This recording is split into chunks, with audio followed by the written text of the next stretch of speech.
5 smiling California girls in candy-colored ski sweaters, bouncing around the stage singing "We Got the Beat," ruling MTV and looking like they never had a bad day in their lives. To millions of fans in the early 1980s, the Go-Gos were the ultimate feel-good success story. The first all-female band who wrote their own songs and played their own instruments to hit #1 on the Billboard album chart. Pure sunshine, right? Wrong. Behind those perfect harmonies and million-dollar smiles was a band that started in the filthiest punk clubs of Los Angeles, surrounded by broken glass, slammed bodies, and people spitting on each other for fun. These same women who look like they drink strawberry milkshakes for breakfast were secretly tearing through mountains of cocaine, shooting heroin in hotel bathrooms, and fighting so viciously over money that friendships shattered for decades. And the craziest part? For almost 40 years, most of the real story stayed locked away. The bubbly image sold records, so nobody asked questions. Until now. In the last few years, the women finally started talking, really talking, in raw interviews, in their Rock and Roll Hall of Fame speeches, and in a documentary that left even hardcore fans speechless. What they revealed doesn't just change how you hear Vacation or Our Lips Are Sealed. It flips the entire fairy tale upside down. So what really broke America's Sweetest Man? Was it the drugs everyone whispered about? The money? Or something even darker that nobody saw coming? Stay with me, because the truth is wilder than any tabloid ever printed. And it starts in the last place you'd ever expect 5 future pop princesses to be hanging out. 1978, Los Angeles. Not the palm tree postcard version, but the back alleys behind Hollywood Boulevard where the streetlights barely worked. There was a club called The Mask, half basement, half bomb shelter, with graffiti-covered walls, busted toilets that never flushed, and a stage held together with duct tape. This was the birthplace of the Go-Gos, and it smelled like stale beer and rebellion. Belinda Carlisle, barely 20 years old, hair hacked short with kitchen scissors, was already a veteran of the scene. She had drummed exactly once for the Germs, a band so chaotic their singer smeared peanut butter on himself mid-show, before deciding she wanted to scream up front instead of pound in the back. Jane Wheatland, quiet but fearless, showed up to shows in thrift store baby doll dresses and combat boots, looking like a deranged doll who'd read too much William Burroughs. Margot Olivaria prowled the floor with a bass slung low, sneering at anyone who dared smile too much.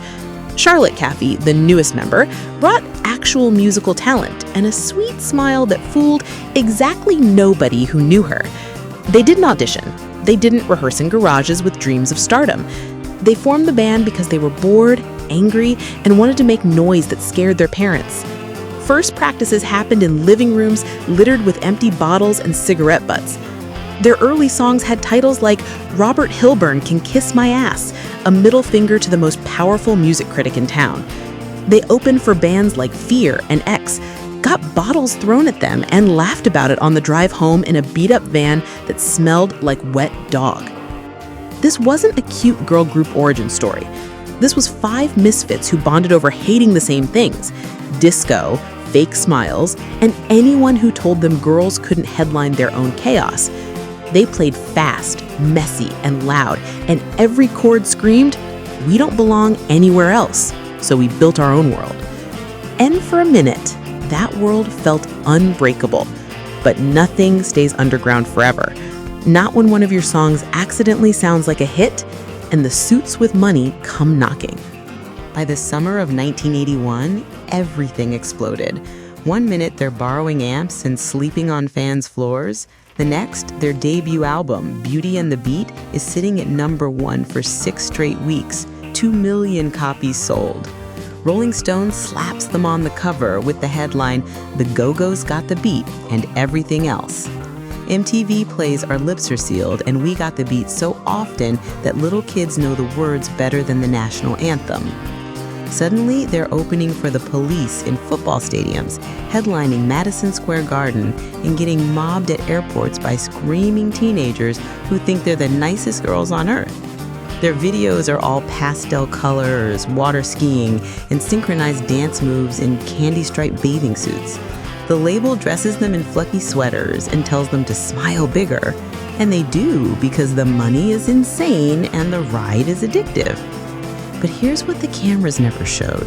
The same week We Got the Beat hit #1, the band was snorting lines of cocaine in the studio bathroom just to stay awake long enough to finish interviews. They'd party until sunrise, sleep 3 hours, put on fresh lipstick, and wave at the screaming crowds like nothing happened.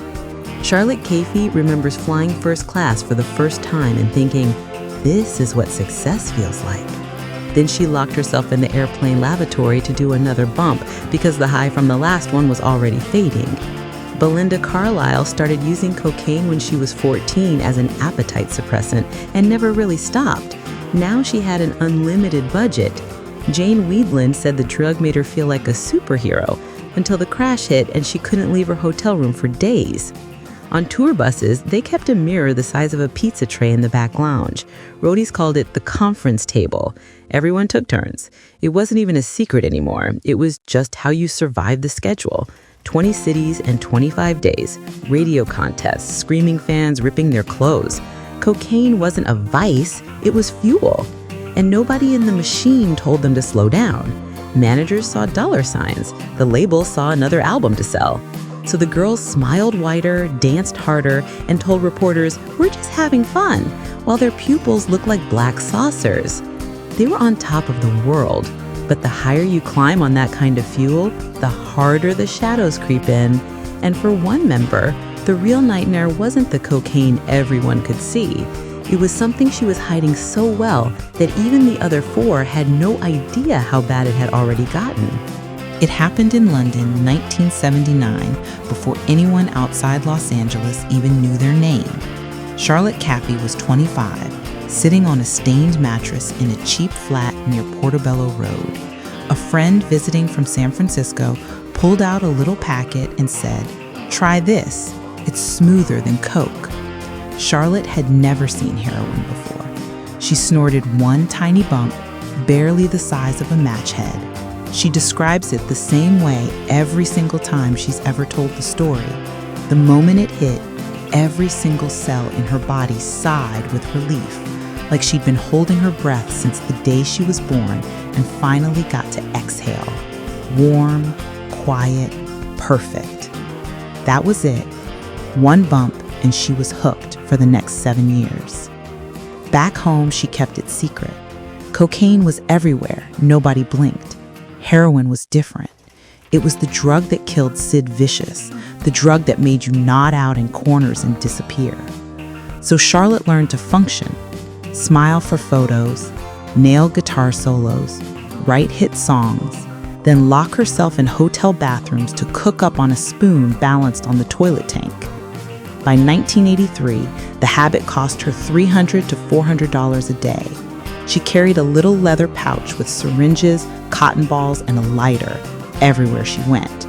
She'd shoot up between soundcheck and showtime, then walk on stage in front of 20,000 people with fresh track marks hidden under long sleeves. During the recording of their third album, Talk Show, in England, she vanished for 2 straight weeks. The rest of the band thought she was off with some guy. In reality, she was holed up in a dealer's flat, too sick to move when she ran out of money. Even Ozzy Osbourne, the actual Prince of Darkness, once kicked her out of his dressing room because she looked so wrecked. Gina Schock remembers thinking, if Ozzy thinks you're too far gone, that's saying something. The scariest part, the other 4 women had no idea. They saw Charlotte getting thinner, moodier, disappearing for hours, but they chalked it up to tour stress. They were all so deep in their own cocaine spirals that heroin didn't even register as a possibility. Charlotte herself didn't think she had a problem. She was writing #1 songs, selling out arenas, and functioning, sort of. She told herself, I'm not like those junkies on the street. I have a job. But every day, the secret got heavier. And secrets that big have a way of poisoning everything around them, whether people know they exist or not. because while Charlotte was slowly drowning in silence, the rest of the band was about to discover a different kind of poison, one that hits even harder when you're already running on empty: money. 1984. The Go-Gos are one of the biggest bands on the planet. Talk Show, their third album, debuts in the top 20. They play rock in Rio to 250,000 people. On paper, they're richer than they ever dreamed. In reality, only 3 of them are getting rich. Here's how it worked. Every time We Got the Beat or Vacation played on the radio, the songwriting credits determined who got paid. Charlotte Caffey and Jane Wiedlin wrote most of the hits. Belinda Carlisle's name was on a bunch too. That meant those 3 collected publishing royalties, the real money in music, while Kathy Valentine and Gina Schock collected almost nothing beyond their basic band salary. At first, nobody complained. They were best friends, splitting everything 5 ways, right? But when the checks started coming in, the numbers were brutal. One hit song could earn a writer $500,000 a year. Forever. Kathy and Gina watched their bandmates buy houses in the Hollywood Hills while they still scraped by on tour per diems. Kathy remembers opening a royalty statement and feeling the room spin. She realized I'd played on every track, toured until my hands bled, and I was basically the hired help. Gina felt the same.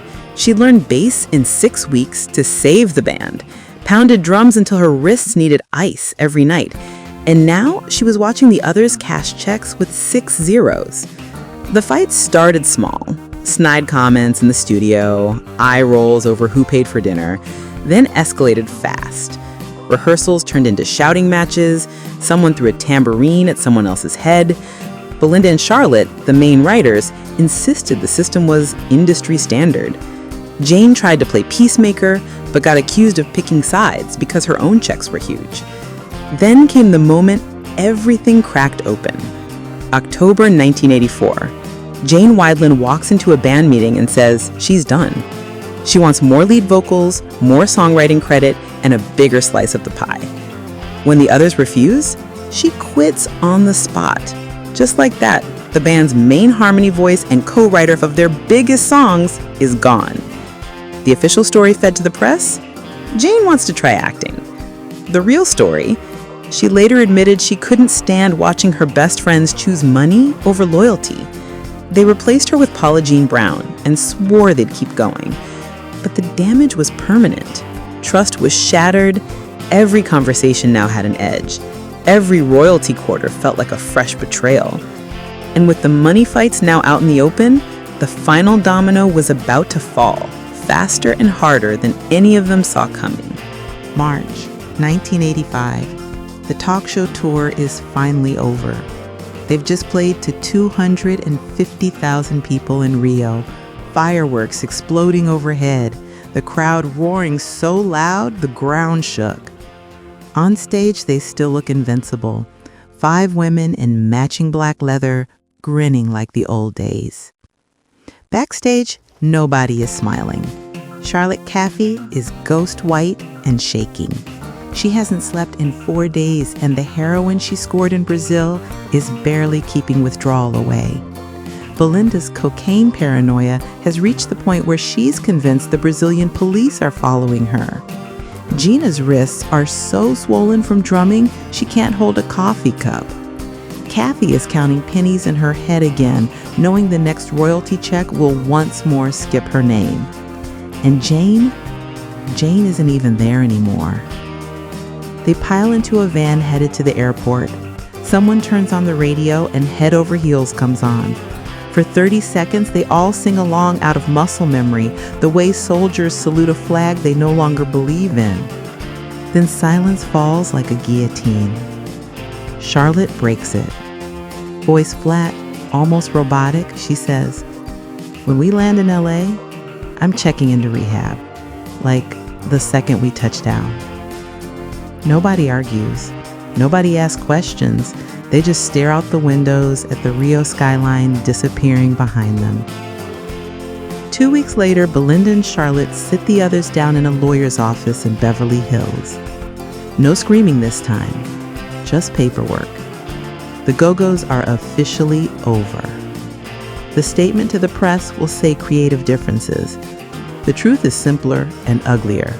They are exhausted, broke in spirit if not in bank accounts, and none of them can stand the sight of each other anymore. Belinda flies to London that same week and checks herself into a clinic too. Charlotte disappears into a 30-day program and doesn't speak to any of them for months. Gina throws her drumsticks in a closet and doesn't touch them for years. Kathy walks away with a settlement check that feels like hush money and a bitterness that lasts decades. The final insult comes a few months later. Beauty and the Beat gets certified double platinum, 2 million copies, a celebration most bands would kill for.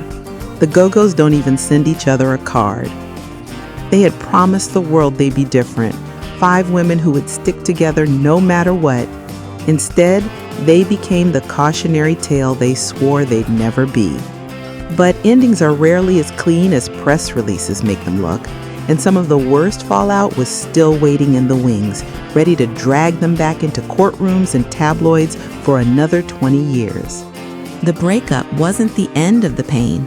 It was just the moment the bleeding went public. Belinda Carlisle flew straight from rehab to a solo deal with MCA Records.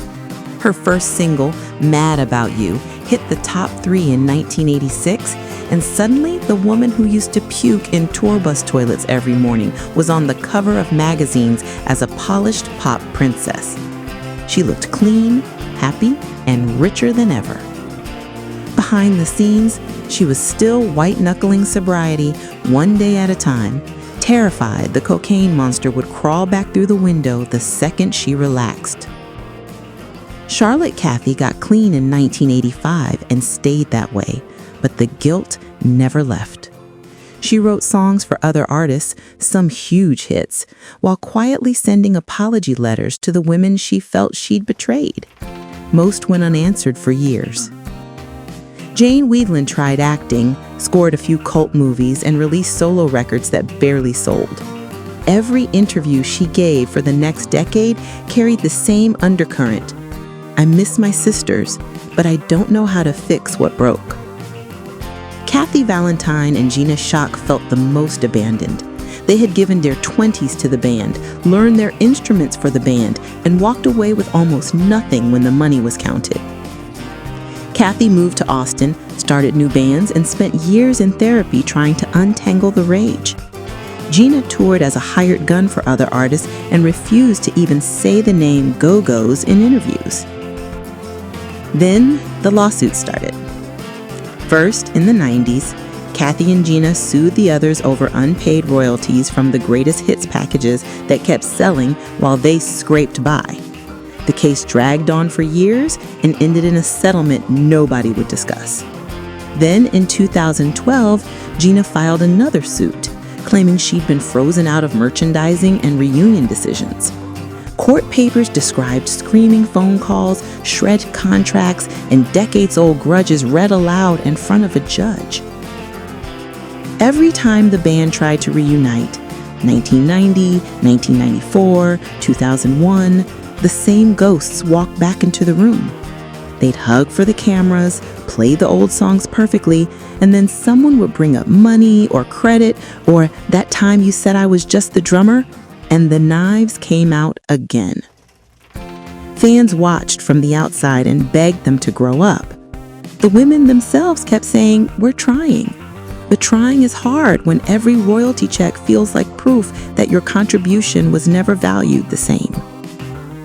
It took until the 2020s, until they were all in their 60s, for the temperature to finally drop. Rehab anniversaries added up, kids grew up, parents died. The things that once felt worth destroying each other over started to look small from the distance of real life. And then something unexpected happened. The world finally asked to hear the whole ugly truth, not the candy-coated version. The 2020 documentary forced them to sit in the same room and watch old footage of themselves screaming at each other. For the first time, they cried together instead of at each other. When they walked on stage for their Rock and Roll Hall of Fame induction in 2021, They held hands like scared teenagers again.